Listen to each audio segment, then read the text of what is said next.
Perceraian Paula dan Baim sangat menyita perhatian dari publik dikarenakan banyak sekali hal-hal yang tak terduga di dalamnya yang terungkap. Salah satunya adalah terkait dari pemberitaan di mana Paula selingkuh. Tapi dari kubu Paula menolak adanya tudingan itu. Juga muncul pemberitaan bahwa Paula sakit HIV sebelum dia menikah dengan Baim. Nah, haruskah semua itu dipublikasikan? Apa tujuannya dan lain sebagainya? Mari kita prediksi di sini. Paula, apakah kamu menderita HIV sebelum menikah dengan Baim?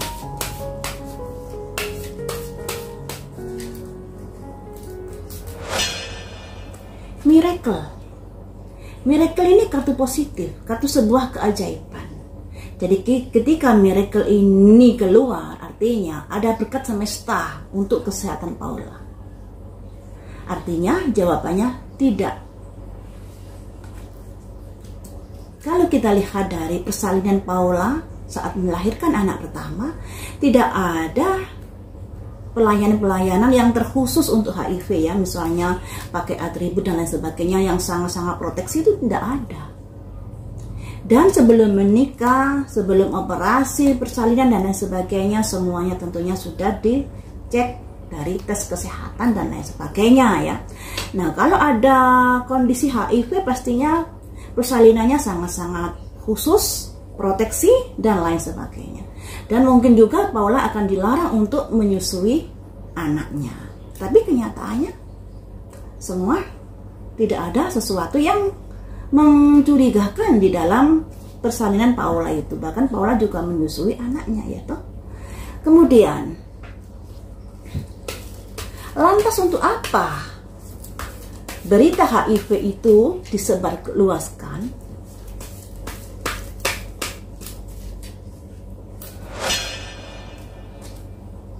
Adanya sebuah kesalahan. Jadi tujuannya untuk menyalahkan Paula, untuk menjatuhkan Paula. Tujuannya di sini.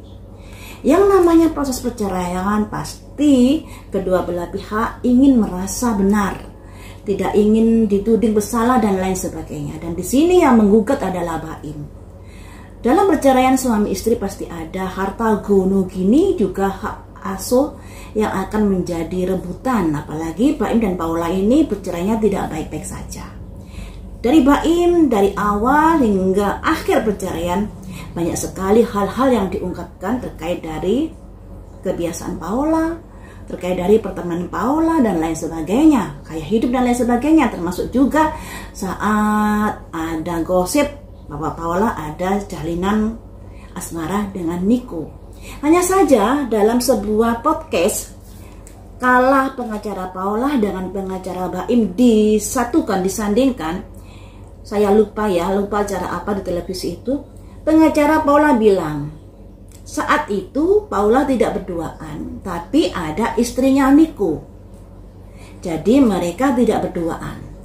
Cuma dari pengacaranya Baim menegaskan mereka berduaan. Nah, ini yang menjadi tanda tanya. Mengapa bisa berseberangan seperti ini? Mestinya bisa dilihat dari bukti-bukti yang beredar kayak CCTV dan lain sebagainya. Apakah CCTV-nya kala itu nggak ada? Atau gimana gitu? Nah, cuman kita kembali lagi ke masalah penyakit Paula yang ditudingkan HIV.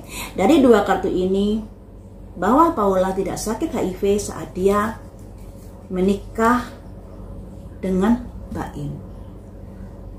Saat dia mau menikah dengan Baim, dia tidak sakit HIV. Karena di sini ada simbol miracle, bahwa kesehatan Paula baik-baik saja, Paula diberkati dan lain sebagainya. Sudah sepatutnya Paula melaporkan hal ini, karena ini menyangkut nama baikmu, masa depanmu nanti, juga nama baik keluarga besarmu, juga nama baik anak-anakmu. Ketika kamu diam saja, kalau kamu dituding seperti itu, atau hasil dari pengadilan dipublis seperti itu sama saja nggak belain anak-anak, juga nggak belain dirimu, juga nggak belain keluarga besarmu. Yang saya dengar Paula sudah melaporkan ke Komisi Yudisial, kemudian melaporkan ke MA juga. Dan itu saran yang tepat sekali dari Bang Hotman. Katanya Bang Hotman kalau ke Yudisial kurang tepat, laporkan saja ke Mahkamah Agung. Dan ini sepertinya sudah dijalankan oleh Paula, beritanya seperti itu ya. Selanjutnya teman-teman, mengapa mereka sampai menyebarkan hal itu? Dan sehingga Paula dituding oleh sebagian masyarakat yang percaya dengan berita-berita tersebut. Apa tujuannya? Apakah ini ada kaitannya dengan hak asuh anak?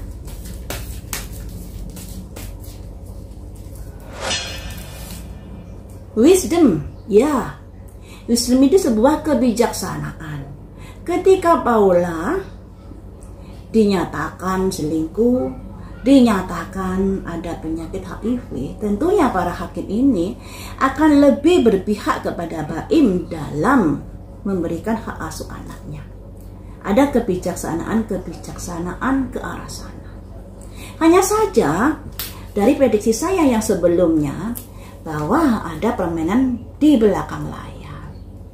Ada permainan di belakang layar, juga terdeteksi adanya seseorang yang memberikan koin terkait dari proses perceraian ini. Seseorang yang sudah memiliki jabatan yang bisa dikatakan bagus, kedudukan bagus dan lain sebagainya, tidak akan mau mengorbankan kedudukannya, jabatannya tanpa adanya sebuah embel-embel.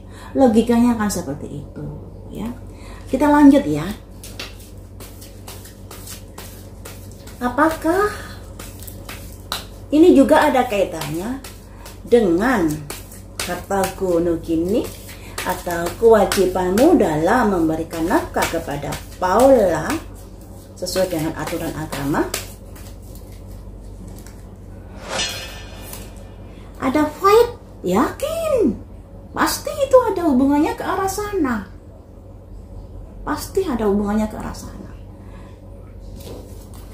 Apakah kamu nggak rela berbagi atau memberikan sesuatu pada Paula?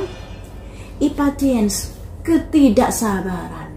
Jadi ada emosi di sini, ada sesuatu yang dipendam, amarah dan lain sebagainya. Ketidaksabaran atau ketidaksabaran dalam hal apa? Apakah emosi ataukah tidak sabar untuk segera bercerai? Karena menurut Paula bahwa Mbak ini dari dulu sudah ingin bercerai. Expansion, perluasan, perpindahan. Jadi memang ada kaitannya keinginan untuk segera bercerai dengan Paula. Sudah nggak sabar untuk segera bercerai. Nah, kemudian kalau kita merujuk di prediksi saya yang dulu terkait Niko, itu hasilnya ada sesuatu yang diskenariokan. Makanya kok tek seperti itu. Bahkan rekaman-rekaman juga sudah disiapkan. Ya, kok bisa seperti itu? Nah, dari prediksi saya memang sudah diskenariokan. Hanya saja Paula mungkin tidak menyadari kalau dia masuk dalam jebakan Batman. Nah, kita beralih ke prediksi ini ya. Dari prediksi ini, Paula tidak menderita HIV sebelum dia menikah dengan Baim. Dan itu dikarenakan ingin menunjukkan bahwa Paula adalah sosok yang salah, sosok yang gak bagus dan lain sebagainya. Dan untuk mempengaruhi dari opini atau dari kebijaksanaan para hakim akan lebih berpihak kepada Baim. Dan semuanya itu yakin ada kaitannya dengan hak asuh anak, dengan pembagian harta. Harta ini bisa berarti harta gono gini atau harta kewajiban Baim untuk memberikan kayak yang disampaikan humas di pengadilan itu ya, nafkah mukta dan lain sebagainya itu. Dan memang Baim sudah tidak sabar ingin bercerai dengan Paula dari lama, ingin berpisah. Kita gali lagi. Mengapa kamu ingin berpisah dengan Paula? Sejujurnya karena apa? Apakah Paula selingkuh yang membuat kamu sampai ingin segera bercerai. Rejection, ada penolakan di sini. Jadi memang dari hatinya Mbak Im ini sudah nggak terlalu mencintai Paula dari dulu. Ada penolakan di sini bukan karena adanya maksudnya pihak ketiga, tapi ada hal yang lain yang memang sudah kayak nggak nyaman dengan Paula. Semoga masalah ini cepat kelar, kasihan anak-anaknya nanti.